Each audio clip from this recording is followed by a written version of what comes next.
أعوذ بالله السميع العليم من الشيطان الرجيم. بسم الله الرحمن الرحيم. الحمد لله رب العالمين والصلاة والسلام على أشرف الأنبياء والمرسلين وعلى آله وصحبه أجمعين.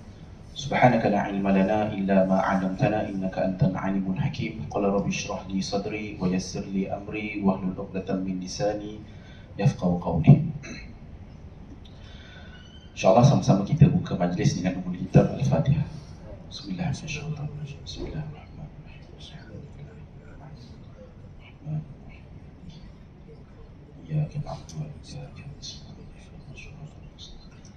Shiratal ladzina an'amta 'alaihim ghairil maghdubi 'alaihim. Assalamualaikum warahmatullahi wabarakatuh. Waalaikumsalam warahmatullahi wabarakatuh. Apa khabar semua, sihat kan? Alhamdulillah. Semua department ke kena audit ni hari? Ada yang selected lah. Selected lah. So tuan-tuan ni dah kira selesai lah di audit ke? Belum. Besok. Oh, esok dia ikut hari lah. Ada hari kena ini hari kan? Ada yang kena hari, ada yang kena esok kan? Allahu Akbar. Masya Allah. Semoga Allah mudahkan urusan Pak audit ni lah ya. Yang itulah dahsyat sikit lah dia audit tu. Apa? Audit akhirat? Oh, kita nak kuliah ustaz. Orang audit tu kena ikut cakap itu kan. You ikut time I. Masya Allah. Syukur ke Allah rezeki kita lagi duduk dekat majlis ilmu ni. Allahu Akbar. Allah berkuasa untuk bagi hidayah dan tarik hidayah. Kalau Allah tak berkehendak pada seorang tu hidayah, Allah tak akan bagi. Seperti mana yang berlaku pada bapa saudara Nabi Abu Talib. Padahal dah berjuang bersama-sama dengan Nabi, sanggup bermati-matian untuk Nabi. Tapi sebab kalau Allah tak berkehendak, maka Allah takkan bagi walaupun Nabi minta. Syukur Allah bagi kita lagi rezeki untuk dapat hidayah sampai hari ini.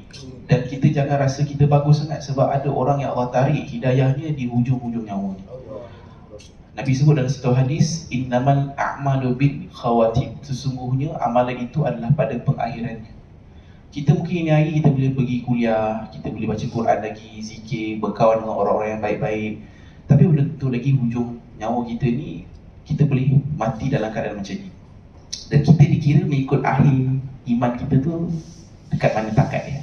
Kurang ataupun lebih, keluar ataupun masuk iman tu. Itu kita risau. Dan memang Nabi sebut umat akhir zaman ni iman dia akan naik dan turun, bahkan ada yang keluar dan masuk. Sebab tu Nabi sebut dalam satu hadis, ada manusia yang dia paginya beriman, petangnya kufur, malamnya kufur, siangnya esok paginya beriman. Berbolak-balik. Sebab tu Allah sebut dalam Quran, wa dzakir fa inna dzikra tanfa'ul mu'minin. Sesungguhnya memberi peringatan itu adalah kesukaan kepada orang-orang mukmin. Sebab orang mukmin dia memang suka dengar peringatan. Sebab tu kalau kadang-kadang kita dengar ustaz tu, aku dah dengar ustaz tu sebut hadis tu dah 26 kali dah aku dengar hadis tu. Tapi percayalah ibu-ibu, tuan-tuan, puan-puan, walaupun hadis tu hadis yang sama, kita dengar kali ke-26, Allah akan bagi kefahaman yang berbeza. Dan kalau kita pernah experience kan, contohlah hadis yang famous sekali kita selalu dengar, innamal a'malu bin niat. Sesungguhnya satu amalan tu kepada disebabkan oleh niat tertentu. Kita dah biasa dengar hadis ni, tapi bila ustaz ni sebut pasal hadis ni, tak faham dia lain. Ustaz ni sebut hadis yang sama tapi faham yang lain. Allah bagi kefahaman tu berbeza. Sebab tu ulama pesan pada kita, kalau kita dengar satu hadis Nabi, kita kena dengar seakan-akan macam ini kali pertama kita dengar. Bila kita dengar dengan mindset macam tu, Allah akan bagi kefahaman. Sebab tu dalam psikologi dipanggil intelligent arrogant. Intelligent arrogant ni adalah dia ni rasa dia dah tahu, dia rasa dia dah pandai, maka Allah tak bagi kefahaman pada orang-orang macam ni. Dia kena intelligent humility. Kita rasa macam kita ni tak tahu, kita nak belajar. Sebab tu kenapa ini hari kita datang, kita nak belajar, sampai kita buka nota, sebab kita nak belajar benda-benda baru hari ni. Mungkin benda tu kita biasa dengar atau tak pernah dengar. Okey, hari ni nak cerita pasal apa? Kalau bulan lepas saya cerita tentang Nabi Ibrahim AS yang kena campak ke dalam api. Dan saya pun sempat juga selit-selit cerita tentang isteri-isteri baginda yang membuat pengorbanan yang masing-masing buat pengorbanan tu. Kita biasa dengar tentang kisah sahabat-sahabat, tapi dalam perjuangan agama kita mungkin kurang sikit mendengar tentang kisah-kisah sahabiah. Sahabiah maknanya kisah-kisah sahabat yang wanita. Kita biasa dengar Sumayyah, salah seorang sahabiah antara orang Islam yang terawal terkorban disebabkan mempertahankan keimanannya.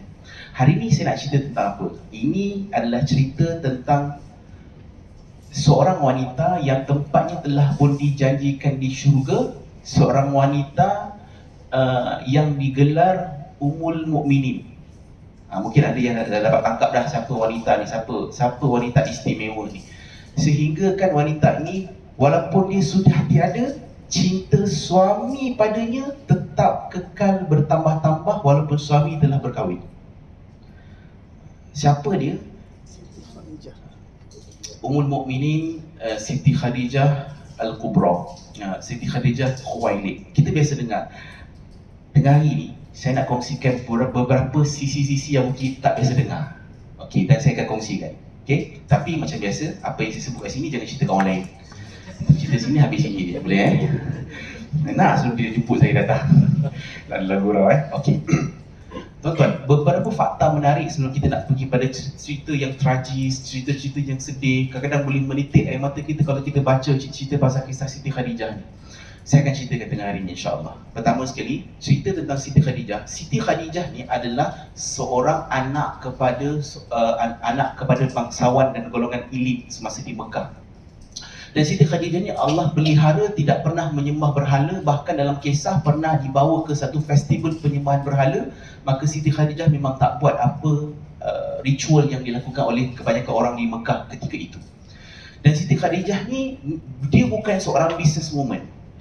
Dia telah pun mencapai satu tahap dipanggil sebagai investor. Dan kekayaan dia digambarkan dalam sirah, 2/3 daripada kekayaan dekat Mekah itu adalah milik Siti Khadijah. Memang sangat kaya. Maknanya 1/3 lagi itu dikongsi oleh semua rakyat-rakyat dekat Mekah. 2/3 adalah kekayaan Siti Khadijah itu sendiri. So memang seorang businesswoman yang berjaya, seorang investor yang hebat. So saya nak cerita macam mana Siti Khadijah ni. Siti Khadijah pernah berkahwin 2 kali sebelum berkahwin dengan Nabi Muhammad sallallahu alaihi wasallam. Ada yang mati, ada yang bercerai hidup. Okey. Nabi Muhammad sallallahu alaihi wasallam sudah ditrain oleh bapa saudara Nabi untuk berniaga. Dah biasa bermuamalat, dealing with people, kenal psikologi manusia. Ketika fasa Nabi Muhammad SAW ketika berumur awal lagi waktu tu dibawa untuk berniaga. Dan pada umur Nabi 18 tahun, waktu itu bayangkan tuan-tuan, 18 tahun, kita dah boleh bayangkan tak kita masa 18 tahun kita buat apa? Okey, bayangkan 18 tahun kita buat apa? Tengok Nabi waktu tu apa Nabi buat.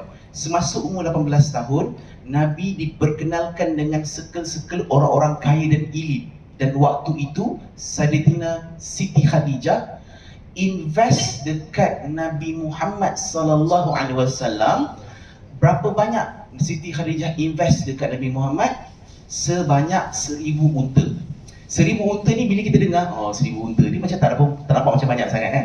Biar saya pecahkan ikut nilaian sekarang. 1000 unta kalau convert pada nilai sekarang ini, satu ekor unta beserta dengan muatannya adalah sebanyak 30,000 ringgit Malaysia. So kalau darab dengan 1000 unta, maka total Nabi kena manage harta ataupun barang dagangan adalah sebanyak 30 juta ringgit Malaysia. Dan bukan setakat unta saja yang Nabi kena manage. Setiap 5 ekor unta perlu ada satu penjaga. So kalau kita kira-kira, ada lebih kurang 200 pekerja di bawah Nabi yang Nabi kena manage. So Nabi manage haiwan, Nabi manage juga manusia. Dan bukan sikit-sikit nilaian dagangan yang perlu untuk Nabi uruskan. Dan Siti Khadijah hantar seorang pengurusnya, namanya Maisarah. Maisarah, kalau ini hari kita sebut Maisarah mesti anak perempuan lah. Tapi Maisarah yang dimaksudkan dalam kisah ini, dia adalah seorang lelaki. Memang Siti Khadijah hantar pengurus tu. Dan inilah asbab Siti Khadijah jadi jatuh cinta dengan Nabi. Ni kisah dia, kenapa watak ni penting. So sepanjang dagangan itu berlaku, perniagaan itu berlaku, Nabi Alhamdulillah berjaya untuk bagi pulangan yang tinggi kepada Siti Khadijah. Dan itu membuatkan Siti Khadijah mula untuk tertarik perhatian daripada Nabi. Sebab Siti Khadijah ni banyak pembesar-pembesar Quraisy cuba approach, tapi Siti Khadijah tolak, dia tak nak. Kalau sebabkan kau punya keturunan, aku punya keturunan pun ilim. Kalau sebabkan kekayaan, aku lagi kaya daripada kau. So yang Siti Khadijah bukan nak itu semua. Siti Khadijah baru tahu tentang Nabi Muhammad melalui pengurus yang dihantarnya, iaitu Maisarah. Maisarah bagi tahu sepanjang perjalanan mereka berdagang ini macam mana akhlak Nabi. Jujur Nabi, bercakap dengan lembut, amanah dan sangat bagus dalam buat pekerjaan. Waktu itu Nabi mula jatuh cinta. Dan Siti Khadijah mula untuk jatuh cinta dan menyampaikan hasratnya untuk berkahwin dengan Nabi Muhammad sallallahu alaihi wasallam melalui perantaraan dan Nafisah. Dan Nabi beritahu pada bapa saudara Nabi bahawa nak bersetuju dengan lamaran Siti Khadijah untuk berkahwin. Okey, ini saya pendekkan cerita berkahwin. Okey, ini fakta kedua yang menarik. Tadi fakta pertama tadi apa? Nabi manage hasil dagangan 30 juta ringgit Malaysia. Nabi manage 200 orang pekerja. Tahu tak macam mana Nabi boleh manage macam ni? Sebab masa kecil Nabi diajar, di-train untuk mengembala kambing. Sahabat, zaman-zaman Nabi dulu, Rasul-Rasul, perasan tak? Semuanya kebanyakannya pekerjaan dia mengembala kambing. Kenapa kambing bukan lembu? Bukan tapir? Kenapa kambing? Sebab kambing ni degil. Degil lagi daripada lembu. Kalau ada kawan-kawan yang niaga kambing kan, cuba tanya, kambing dengan lembu mana lagi degil? Kambing ni sangat degil, walaupun tak padan dengan badan dia kecil kan, lembu lagi ikut cakap. Sebabkan experience menguruskan kambing itu, maka dia boleh uruskan unta dan manusia. Okey, masuk pula pada bila nak berkahwin, berapa mas kahwin yang Nabi bagi kepada Siti Khadijah. Okey, ingat tak zaman-zaman, perempuan ingat tak zaman-zaman kahwin dulu berapa mas kahwin? Okey lah, tak payah mas kahwin lah, hantaran lah. Hantaran banyak sikit, mas kahwin standard kan. Hantaran paling banyak lah pada dengar dekat Malaysia 12,000? 25,000? Lebih lagi. Puan berapa sebenarnya? 55,000? Lebih lagi. 888. Ini kan 88. 88,888. Boleh dengar kan? Teman tu. Dia dah mula letak ID tu anak aku, nanti aku letaklah 88,000 lah kan. So, paling common lah kita pernah dengar pun puluh-puluh ribu tu memang standard dah kat Malaysia. Itu pun memang bergaduh-gaduh dah viral lah. Anak kau SRP pun tak lepas, kau nak letak sampai 80,000. Anak I PhD holder, so at least 90,000 kan. Sebab tu kos I hantar dia pergi belajar medik dulu kan, contoh. Berapa harga mas kahwin Nabi? Mas kahwin Nabi pada Siti Khadijah. Nak bagi tahu dan menjawab pertikaian orang selalu cakap Nabi engkau ni miskin, Nabi engkau ni tak pandai berniaga, Nabi engkau ni memang yelah tak berduit. Berapa hantaran Nabi? Hantaran Nabi adalah sebanyak 20 ekor unta penuh muatan. 20 ekor nampak 20 ekor unta je. Jom kita convert. Tadi saya beritahu satu ekor unta penuh muatan 30,000. Darat 20? 600,000 ringgit Malaysia mas kahwin Nabi kepada Siti Khadijah. Dan lebih mengejutkan lagi, kebiasaan Arab di Jazirah Arab, mereka akan memberikan 1/3 daripada kekayaan mereka sebagai mas kahwin ataupun hantaran. Maknanya Nabi punya harta 1.8 juta harta kekayaan Nabi. So kaya tak kaya Nabi? Nabi sangat kaya. Dan Nabi memang semasa umur 38 tahun telah pun mencapai financial freedom. That's why pada umur 40 tahun Nabi boleh naik ke Gua Hira. Ramai orang ingat, Nabi naik Gua Hira ni bagi nafkah kat isteri macam mana? Tak bekerja ke, bermalas ke? Tak, Nabi telah, bisnes Nabi telah pun autopilot waktu tu. So dia tak perlu bekerja tapi duit bekerja untuk Nabi Muhammad SAW. So Nabi bukan calang-calang dalam bidang bisnes. Tapi sebab ni kuliah bukan tentang bisnes, so takat tu je saya cerita. Boleh ini cerita, ini tajuk besar pasal Siti Khadijah. Boleh insya-Allah. Baik. Selesai fakta, saya nak cerita tentang Nabi dengan Siti Khadijah. Semua anak Nabi, anaknya dengan Siti Khadijah. Kecuali ada seorang saja, anak daripada Maryam Qibti, salah seorang hamba Nabi. Yang lain semua anak Nabi hasil daripada perkahwinan Siti Khadijah. Dan salah seorang yang hidup menemani Nabi sampai Nabi wafat adalah Fatimah. Yang lain meninggal termasuklah anak-anak lelaki Nabi yang meninggal ketika kanak-kanak kecil. Nabi nangis tak masa anak meninggal? Nabi nangis dan Nabi sangat sedih. So itu petanda nak bagi tahu it's okay to be not okay. Kalau nak nangis, nak sedih sebab Nabi pun sedih juga kehilangan. Boleh Okey. Punyalah posisi Siti Khadijah ni dahsyat sangat sehingga kan banyak hadis-hadis yang diriwayatkan tentang betapa cemburunya isteri-isteri Nabi kepada Siti Khadijah walaupun Siti Khadijah sudah tak ada. Nanti kita cerita pula apa sebab. Tapi saya share dua hadis.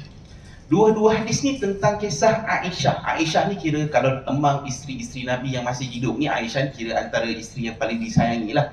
Jadi Aisyah ni walaupun di antara isteri yang disayangi dalam isteri-isteri yang masih hidup, Aisyah ni pun dia pun cemburu ni pun dahsyat. Sehingga dirakamkan dalam satu hadis riwayat Muslim, satu hadis diberitahu, tidak aku cemburu pada mana-mana isteri Nabi, Aisyah kata, melainkan pada Khadijah. Aku tak sempat bertemu dengan dia. Dan Aisyah berkata, apabila Rasulullah menyembelih kambing, baginda akan berkata, hantarkanlah sembelihan kambing ini kepada sahabat Khadijah. Dan Aisyah kata lagi, pada satu hari aku marah pada baginda, maka aku berkata, Khadijah lagi. Dia memang ayat sama macam ini lagi. Benar tak? Perempuan tu lagi. Memang itu adalah nature seorang wanita. Walaupun ini isteri Nabi pun, memang dalam hadis riwayat Muslim, hadis 4464, hadis sahih, memang dirakamkan tentang Khadijah lagi, sikit-sikit Khadijah lagi. Sebab Nabi ni ketika kehilangan ataupun Siti Khadijah dah meninggal dunia, Nabi sangat santuni kawan-kawan Khadijah. Mana kawan-kawan Khadijah yang masih hidup, Nabi akan bagi hadiah, Nabi akan bagi sedekah. Sebab sayangnya Nabi pada Khadijah. Sebab Nabi dah tak dapat jumpa Khadijah, maka dapat jumpa dengan kawan baik Siti Khadijah pun jadi. Cinta dan dalamnya kasih Nabi pada Siti Khadijah. Dan hadis yang lain, ini Nabi jawab. Apa sebab? Satu hadis riwayat Imam Ahmad, hadis ke-25,504, apabila Nabi SAW menyebut tentang Khadijah, pasti Nabi akan memujinya dan berkata yang elok-elok tentang beliau. Ni siapa cakap? Aisyah cakap. Aisyah berkata, pada satu hari aku merasa cemburu, maka aku katakan, betapa banyak engkau sebut tentang orang yang kemerahan rahamnya. Maksudnya kan wajah Siti Khadijah ni cantik, putih kemerah-merahan. Sesungguhnya Allah telah gantikan engkau, kata Aisyah kepada Nabi, sesungguhnya Allah telah gantikan engkau dengan wanita yang lebih baik daripada dia. Geram sangat, dah cemburu apa semua kan. Perempuan ni kan complicated sikit kan. Tapi memang macam tu. Hadis ni memang nak menerangkan nature wanita yang perlu lelaki berdamai dengannya. Dia tak boleh kita komplain tentang wanita sebab nature wanita memang begini. Dan Nabi SAW menjawab dalam hadis ini, Nabi kata, Allah tak gantikan aku dengan orang yang lebih baik daripadanya. Dan ini ayat yang sangat famous, sangat popular. Nabi sebut, dia beriman denganku ketika orang tak beriman pada aku. Dia membenarkan kata-kata aku ketika orang lain tak membenarkan kata-kata aku. Dan dia memberikan harta kepada aku ketika orang lain menahan harta untuk aku dan agama.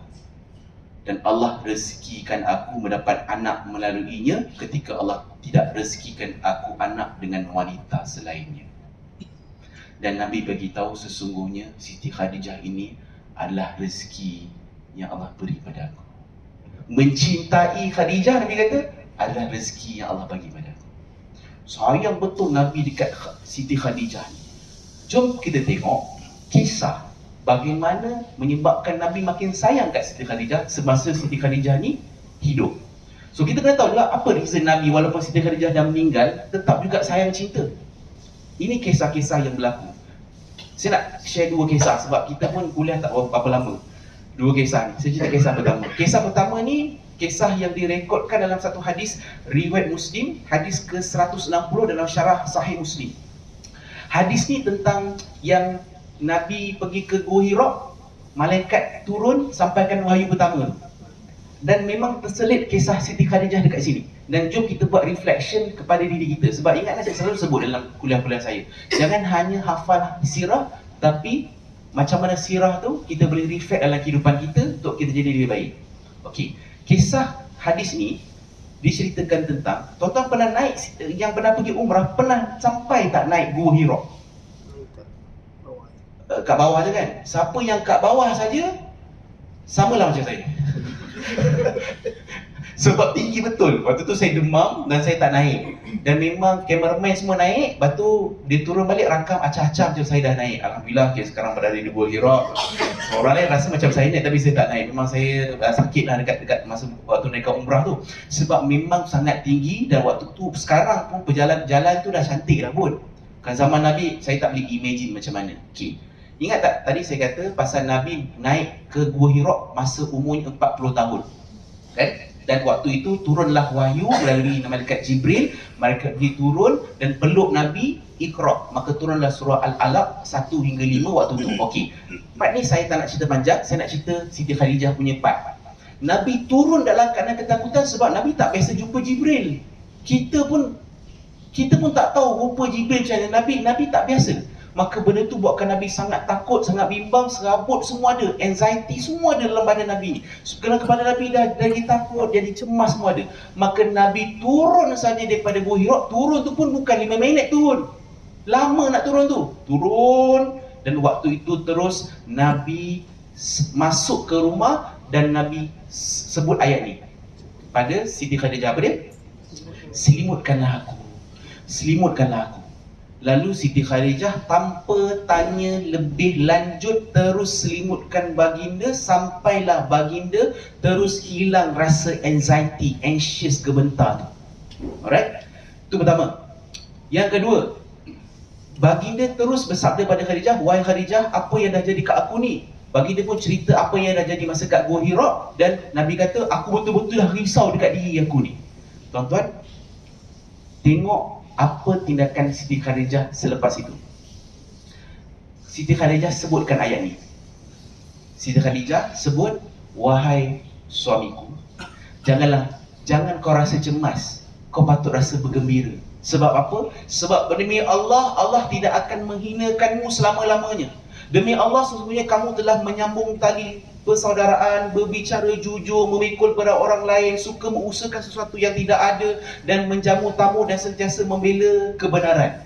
Tuan-tuan, cuba reflect dengan kita. Tengok macam mana Siti Khadijah dengan kita. Nabi turun terus suruh selimut. Dan Siti Khadijah tak ada dah tanya apa-apa, terus selimut. Cuba suami kita masuk rumah, selimutkanlah aku. Abang ni dah kenapa? Abang cerita kat saya. Selimut dah sendiri. Cuba cerita sikit. Kita kan banyak push suami kita. Cerita. Apa kenapa? Saya sebagai seorang isteri solehah, mawadah, warahmah, sakinah di rumah ni, saya kena tahu.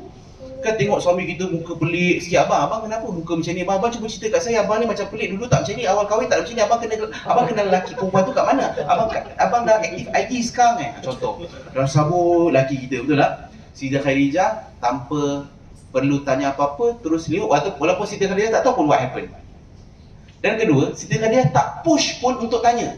Nabi sendiri cakap, aku waktu tu apa jadi dekat atas tadi. Maka Siti Khadijah, tengok jawapan yang saya jawab tadi tu. Siti Khadijah sebut kebaikan suaminya. Kalau kita pula, tu dah bang, saya dah pesan dah.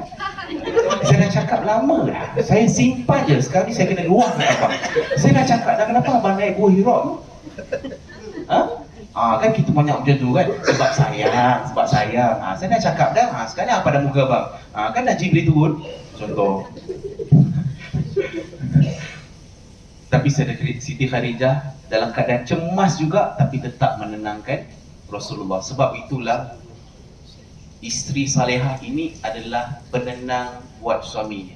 Suami tengok rasa tenang. Cantik itu nombor 2. Ada cantik tapi sabut. Betul tak tuan? Ramai setuju ni.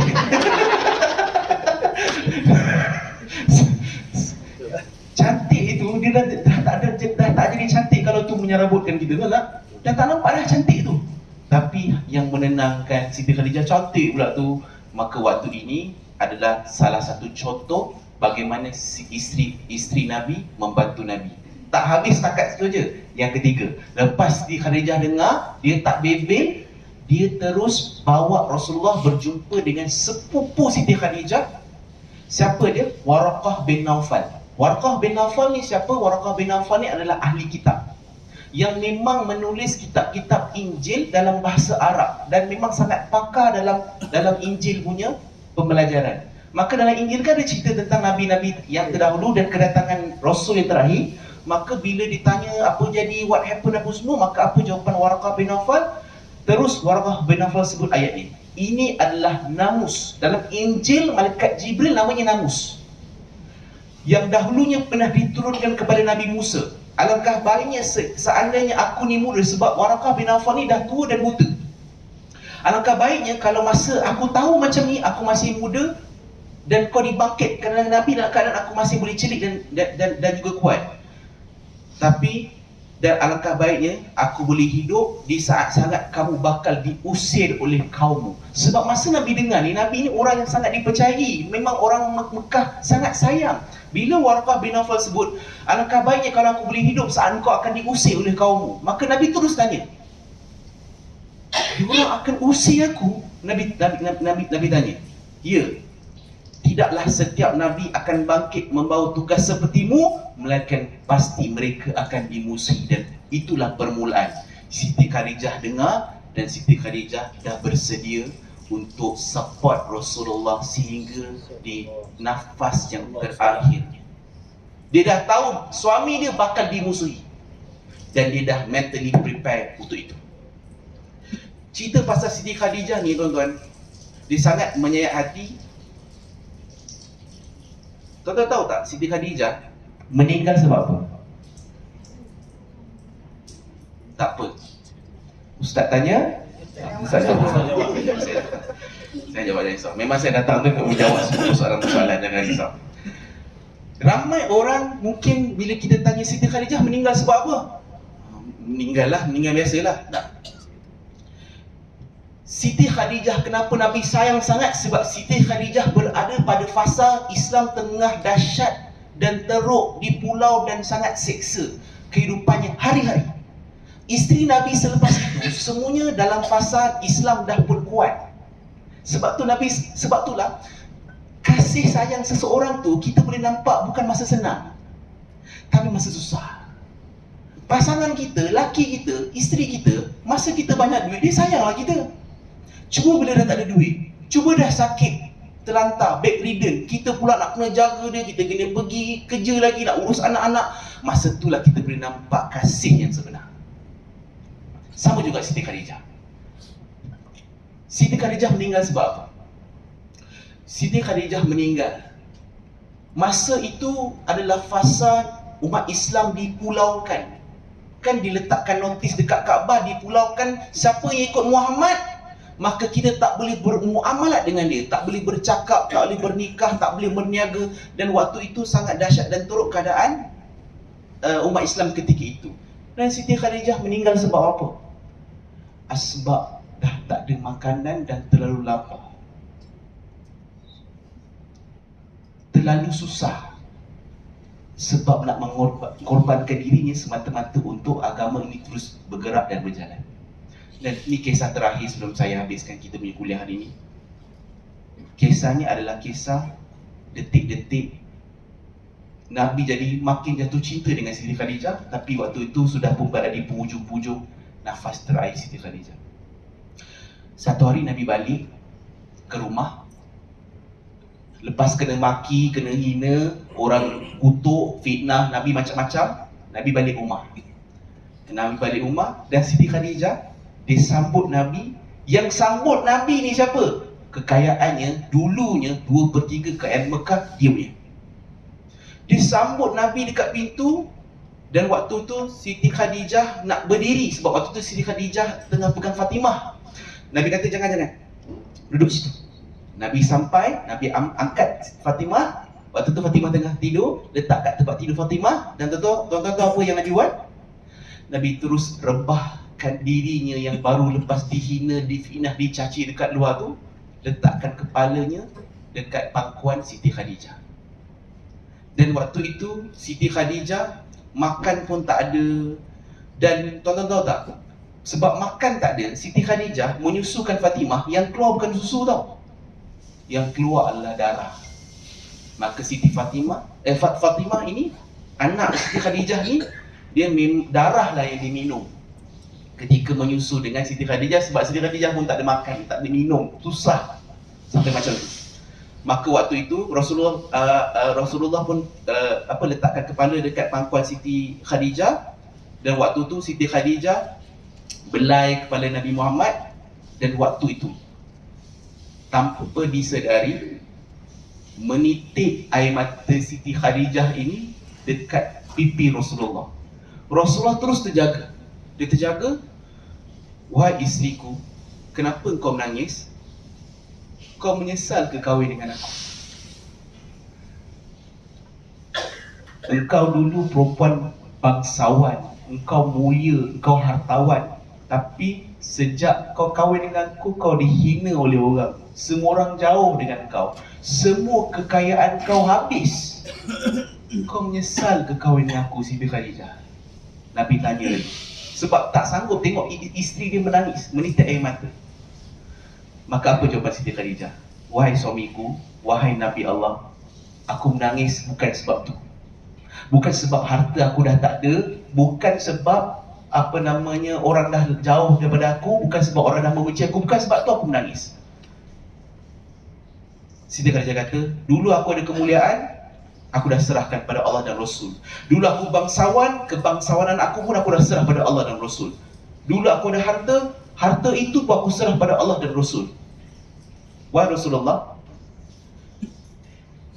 tahu tak kenapa aku nangis? Sebab sekarang aku dah tak ada apa-apa lagi.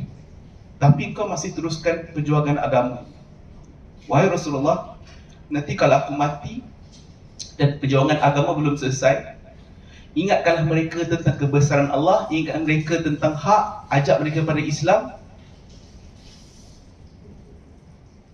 Dan waktu itu, tuan-tuan, Siti Khadijah kata, "Kalaulah perlu untuk lalu satu jabatan dan satu tempat dan tak ada jabatan, maka kau koreklah kubur aku, ambil tulang aku untuk jadikan jabatan supaya agama boleh terus bergerak. Sebab aku menangis sebab bukan apa yang aku hilang, aku menangis sebab aku dah tak ada apa lagi aku nak bagi."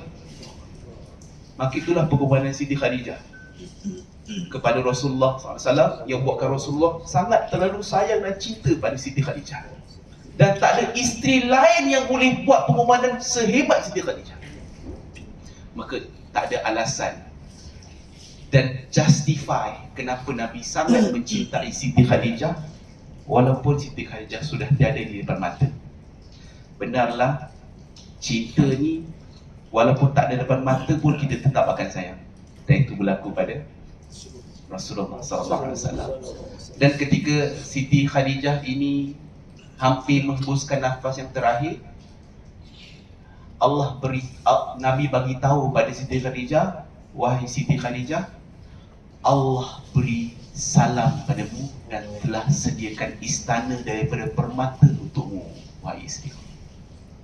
Tuan-tuan tak punya daif waktu itu, masa Siti Khadijah nak hembuskan nafas terakhir, "Wahai suamiku, nanti boleh tak masa aku nak meninggal, aku dah dikuburkan, boleh tak jadikan serbanmu ini sebagai kain kafanku?" Tuan-tuan tahu kenapa? Sebab Siti Khadijah dah tak ada baju lain dah. Dan baju dipakai tu baju yang ada 83 tampalan. Dulunya bangsawan, dulunya kaya, dulunya mulia, tapi sanggup lepaskan semua semata-mata ketaatan dia pada Allah dan Rasul, dan sportifnya dengan suaminya dengan tercinta. Sebenarnya ada banyak lagi kisah-kisah yang bila saya baca je, saya tak dengar orang cakap, tak cerita ni, baca basah buku tu. Sebab dahsyat pengorbanan Siti Khadijah dalam perjuangan agama. Dan asbab pengorbanan itulah hari ni kita kenal Quran tu apa. Kita tahu solat Zuhur nanti 4 rakaat. Ini sebab ni. Antara asbabnya sebab ini, wanita ini yang tempatnya sudah dijanjikan di syurga. Dan insya-Allah kita azam, especially perempuan, kita masuk syurga nanti azam nak ziarah Siti Khadijah. Pegang tangan Siti Khadijah, cakap terima kasih wahai Ummul Mukminin, asbab pengorbanan kau, aku dapat masuk dalam syurga. InsyaAllah. Tuan-tuan dah 1:40, sampai itu saja insyaAllah kita punya perkongsian hari ini. Moga-moga bermanfaat untuk semua. Kuatkan lagi semangat kita untuk banyak lakukan pengorbanan untuk Allah dan Rasul. supaya Allah jadikan kita ni ahli syurga dan bertemu dengan Rasulullah sallallahu alaihi wasallam. Insya-Allah. Kita tangguh dengan tasbih kafarah dan suratul Asr. Subhanallah. Bismillahirrahmanirrahim.